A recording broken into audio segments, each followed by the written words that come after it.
Peace, y'all. It's your girl, Nicole, sister midwife, and coming at you again with another quick live video. Just had an experience, and I said, you know what? I'm going home right now to share this information. Yeah, so one of the things that I talk about in my doula training is I very rarely talk to pregnant women directly during their pregnancy. So that kind of thing where I meet somebody who's pregnant, either in a store or at a party, and then, you know, we want to launch into advice about what they should be doing with their pregnancy. And that is something that I really, really, really rarely do, if ever. Reason being, everybody has something to tell this pregnant woman. She is sick of hearing everybody give her their opinions about what's right, what's wrong, what she should be doing with her pregnancy.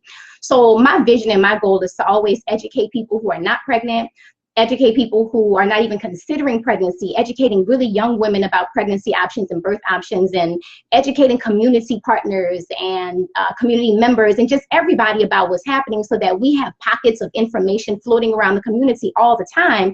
And when a woman is pregnant, she can then listen to the people who she trusts and believes in, and or you've spoken to her 3 years ago before she got pregnant, so she already understands her options. And so while she's pregnant now, she's rethinking the conversation that you all had. So let me bring it pertinent to the situation that happens to me today. So first of all, to lay the foundation, today I had some really heavy discussions inside of a professional circle around maternal mortality. So as you can imagine, all of these things are constantly in my mind, right? So now maternal mortality is heavy in the forefront of my mind. So I'm at the store, the woman who's checking me out, she's pregnant. She got her little waddle on. So I'm like, hey, sis, you pregnant? And she's like, yeah. And we start a conversation. And basically, I find out that she is a woman who's had a C-section before. This is her second pregnancy. She had a C-section before, and absolutely she has to have a C-section this time per her doctor because her pelvis is way too small. And her baby was never, because I'm only 5 feet. She didn't tell me how tall she was, but she was itty bitty. She was a tiny, really short, tiny woman.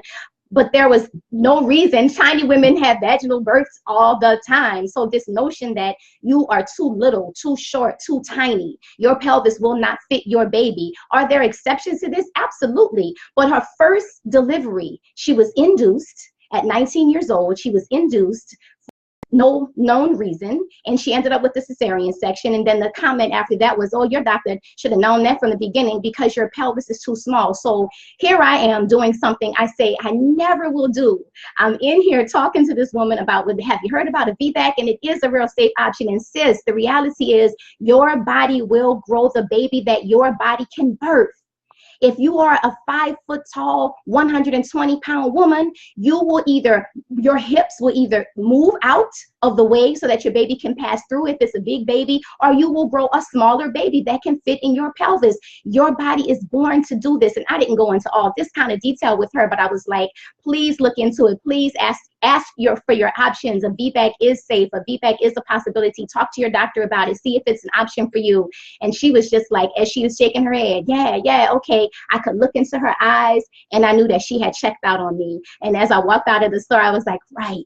Because in pregnancy is not the best time to educate people about their pregnancy options. We've got to talk to people in between. So like there's been 8 years between her first birth and this birth. And so imagine if I had met her 2 years ago at a cookout before she was pregnant, and we sitting there eating crawfish, and she tells me about her first C-section, and I mentioned VBAC to her then. Her guard is not up. She's, not fully vested in the conversation. She's listening, but she doesn't have to take it in the same way. Today, at 8 months, 33 weeks pregnant, she didn't have time to listen to what I was saying. She don't know me. I became that lady in the line at the store who knows everything and who is telling you everything about your pregnancy. So bottom line, and the point of all of this is we've got to educate outside of women who are pregnant, our husbands, our fathers, our friends, our grandparents, our nieces, our nephews, our children. Everybody has to understand that birth is the revolution. Everybody has to understand that this is about all of us saving our mothers and saving our babies. All hands on deck. If we don't all get involved, we cannot turn this thing around. This is our house.